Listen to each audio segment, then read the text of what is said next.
Dragi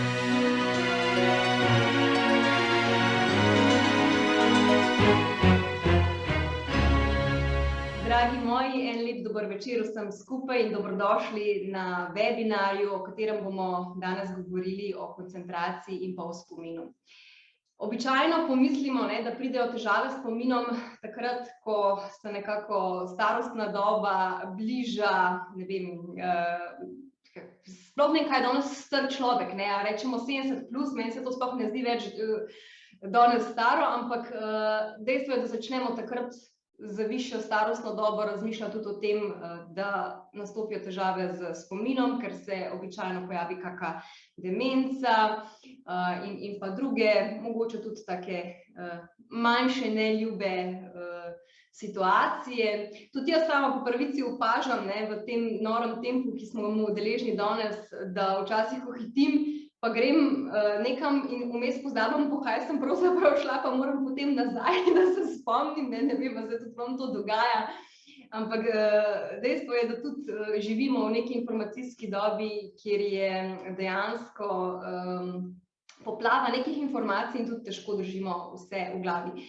Zato smo se tudi izbrali današnjo temo, ker mislimo, da bomo z njo v bistvu lahko marsikomu ponudili nek pameten odgovor, kako si pomagati takrat, ko nastopijo te težave, ki jih pač ni malo, ne pri mlajših, ne pri starejših. Danes je pač življenjski slog tak, da terja od nas določen davek in včasih se to pač odraža tudi na našem spominu. Da ne bo preveč teh neljubih dogodkov, pa smo danes povabili našo strokovno sodelavko. Z nami je dr. Monika Lepener, ki je pripravila eno krasno predavanje in jaz ji bom z veseljem prisluhnila, upam, da vi tudi. Zraven bomo pa seveda kot vedno sledili PowerPoint slajdom, se pravi, da bomo pogledali prezentacijo in tudi lažje prisluhnili vsemu, kar nam ima za povedati. Monika, izvoli, beseda je tvoja. Hvala lepa, Maja, za krasen uvod. Vse poslušalce pa lepo pozdravljam na današnjem webinarju, kjer bomo govorili, kot je že Maja povedala, o koncentraciji in spominu.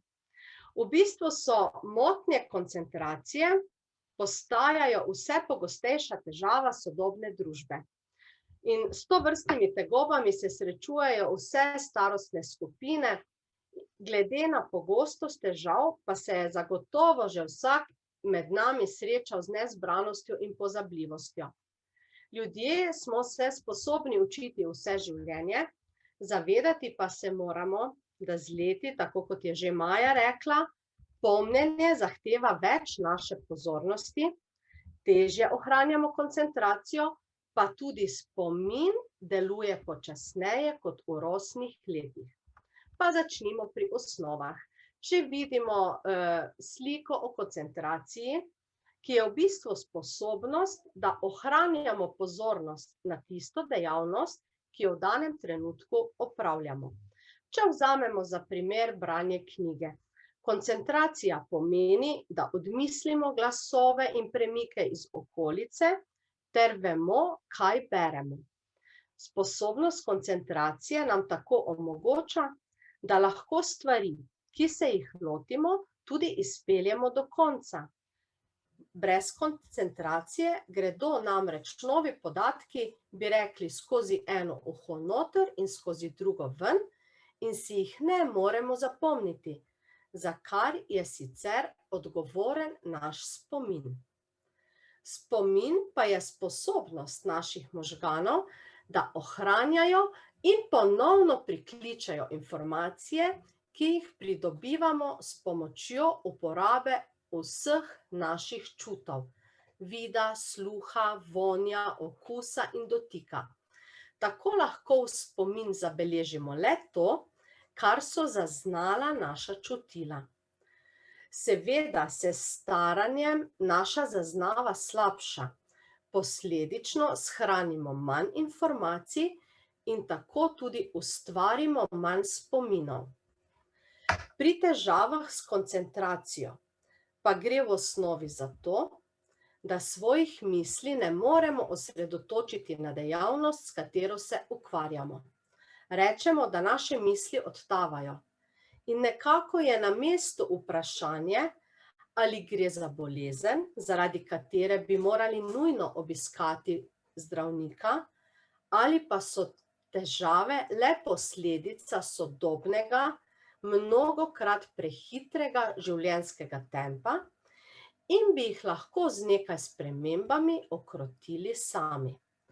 Pa poglejmo. Najučinkovitejši motilec, kradljivec naše koncentracije in posledično tudi spomina je kronični stres. O stresu smo že govorili in če boste želeli konkretnejše informacije, vas povabim, da na naši YouTube strani poiščete predavanje o stresu. Danes pa zgolj na kratko. Kronični stres pomeni, da smo posameznim stresnim dogodkom izpostavljeni prepogosto, da trajajo predolgo časa in presegajo naše zmogljivosti obvladovanja.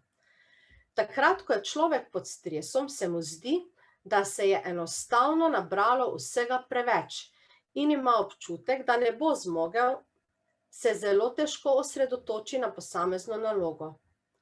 Če te občutke spremljajo tudi fizični znaki, kot so napete mišice, potenje, glavobol, pospešen srčni utrip, se sposobnost koncentracije še dodatno zmanjša.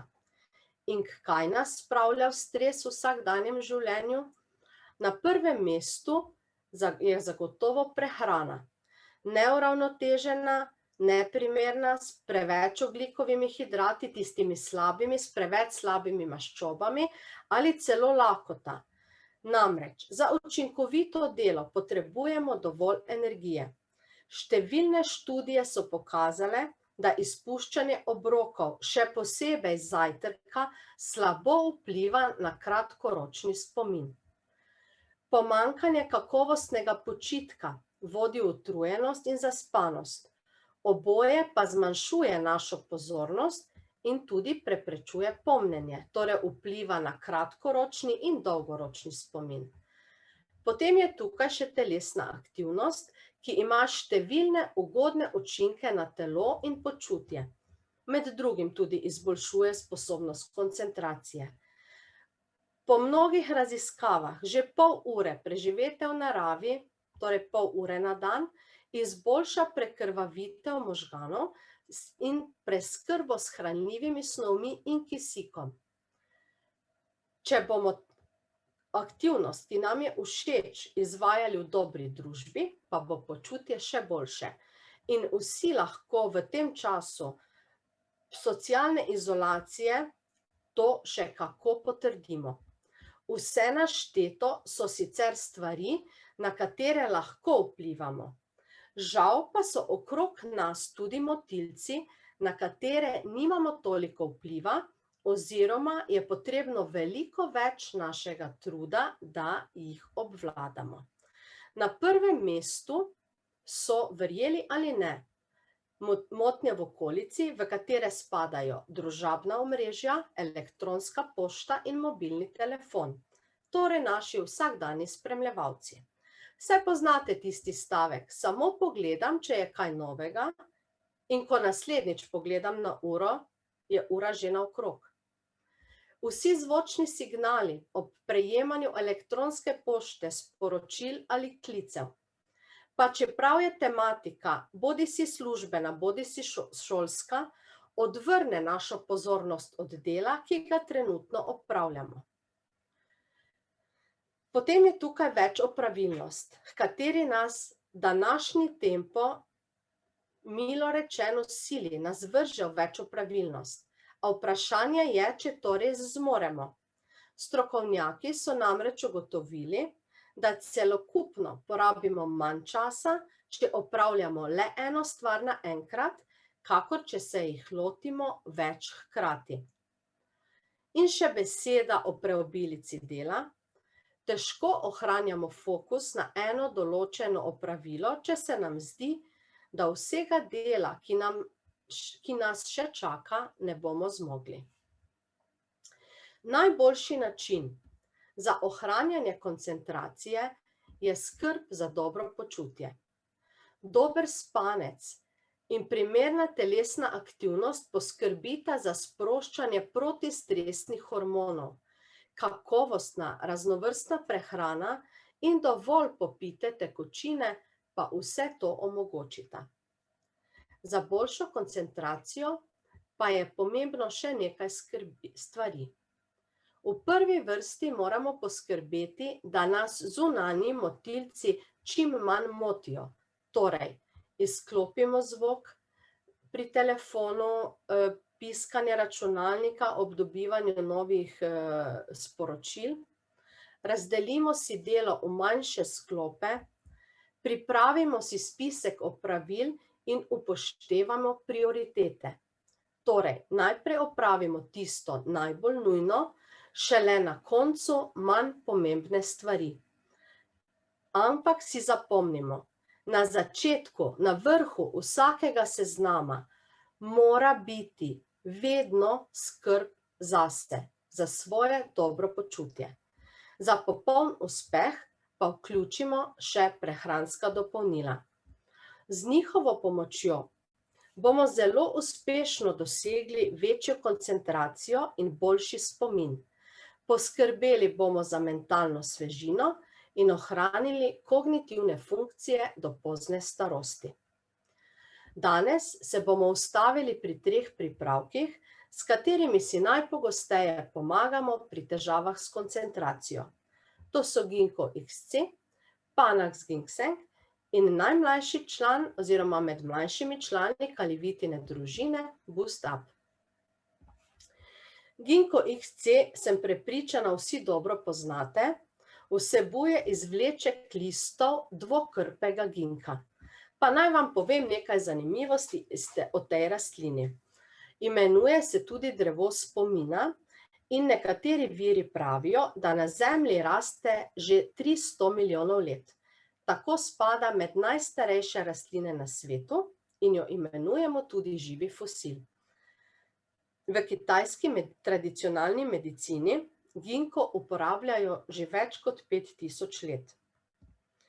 Sicer pa vemo, da je ginko izjemno trdoživo drevo, odporno proti mikroorganizmom, zajedavcem in onesnaževalcem iz okolja. In ravno s temi lastnostmi lahko zelo dobro deluje, pomaga tudi pri našem dobrem počutju. Ginko se že stoletja uporablja za izboljšanje človekovih kognitivnih funkcij, torej za boljše pomnjenje, učenje, razmišljanje, izražanje v smislu risanja, pisanja in tako naprej. Izboljšuje prekrvavljenost možganov in tako omogoči, da absorbirajo več hranilnih snovi in kisika. Posledično torej možgani boljše delujejo, kar pomeni, da si mi boljše zapomnimo, lažje razmišljamo, ohranjamo mentalno svežino, se hitreje, bolj bistro odločamo, vzdržujemo koncentracijo. Priporočen odmerek za uživanje sta 1 do 2 tableti zjutraj, lahko pa se v določenih stanjih odmerek tudi povišuje. Recimo pri tinitusu so odmerki kar nekajkrat višji. Potem je tukaj Panax Ginseng, ki vsebuje izvleček korenine pravega ženšena. Korenina ginsenga spominja na človeško telo in sicer v kitajskem jeziku beseda ginseng tudi pomeni človek korenina. Na Kitajskem, kjer je ta rastlina tudi najpogosteje uporabljena v njihovi tradicionalni medicini, se ginseng uporablja že več kot 1000 let.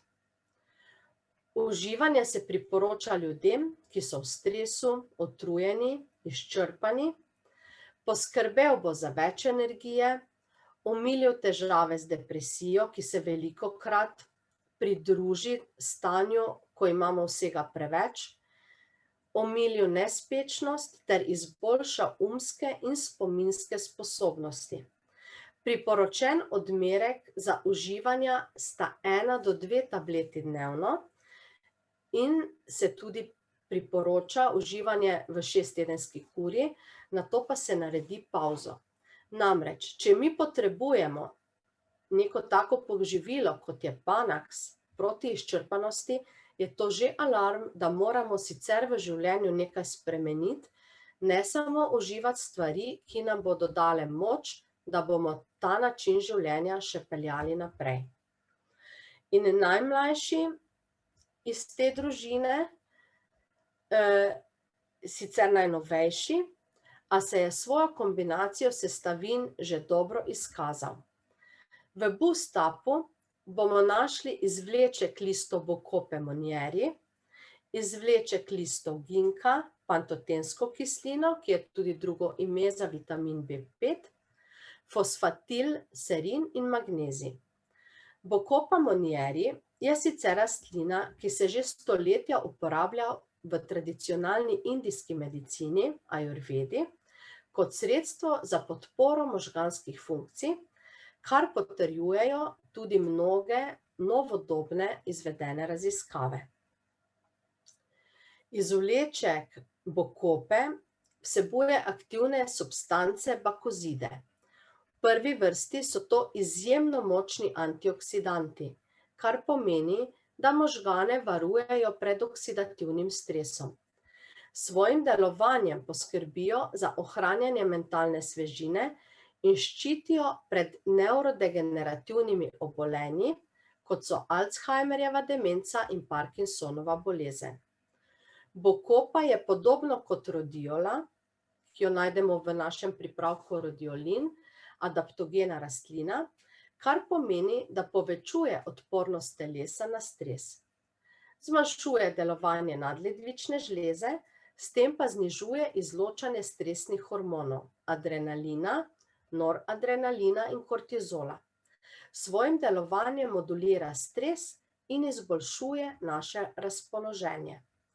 V različnih raziskavah je bilo sicer tudi dokazano, da redno uživanje Bocope lahko zmanjša izraženost ADHD-ja pri otrocih. Pri starejših pa izboljša spomin, pohitri obdelavo vizualnih informacij, podaljša pozornost in pospeši učenje. Vemo, da kronični stres znižuje vrednosti magnezija, ki ga prav tako najdemo v Bustapu. Prisotnost magnezija zmanjšuje mišično napetost v telesu, regulira delovanje srca, zmanjšuje nervozo, strah, nemir, razdražljivost, napetost. Skratka, na naše telo deluje zelo sproščujoče. Zato je redno uživanje magnezija pomembno in ravno z tega razloga ga najdemo tudi v tem pripravku. Potem je tukaj še pantotenska kislina, vitamin B5, ki je znan po tem, da izboljša mentalne sposobnosti, zmanjšuje utrujenost, poveča odpornost na stres in izboljša koncentracijo. Poleg tega je nujno potreben za pretvorbo maščob in ogljikovih hidratov v energijo. V Bustapu bomo našli tudi fosfatidilserin, to je fosfolipid, ki se nahaja v bioloških membranah, v celičnih membranah, še posebno visoke koncentracije te sestavine najdemo v možganih. Pripomore k boljšemu delovanju možgan, podpira procese razmišljanja in upočasnjuje probleme s spominom, še posebej, če so ti problemi vezani na staranje. Bustap lahko tako priporočimo vsem, ki se srečujejo z vsakodnevnimi velikimi napori, da izboljšajo mentalne sposobnosti in premagajo stres.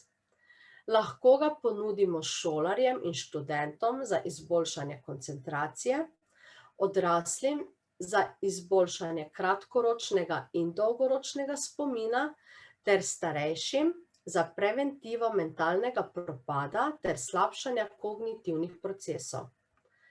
Priporočen dnevni odmerek je 1 kapsula zjutraj. Raziskave pa so pokazale, da se pri sicer redkih primerih, če jo užijemo na prazen želodec, lahko pojavi blaga slabost ali krči, zato je dobro, da preden jo zaužijemo, vsaj nekaj malega pojemo. Ampak, ker smo rekli, da je zajtrk najpomembnejši obrok dneva, uživanje bustapa ne bo problem. Se vam iskreno zahvaljujem za pozornost in vam želim, da ohranite današnje srečanje v prijetnem, dolgoročnem spominu, da boste lahko njegove koristi priklicali takrat, ko jih boste potrebovali.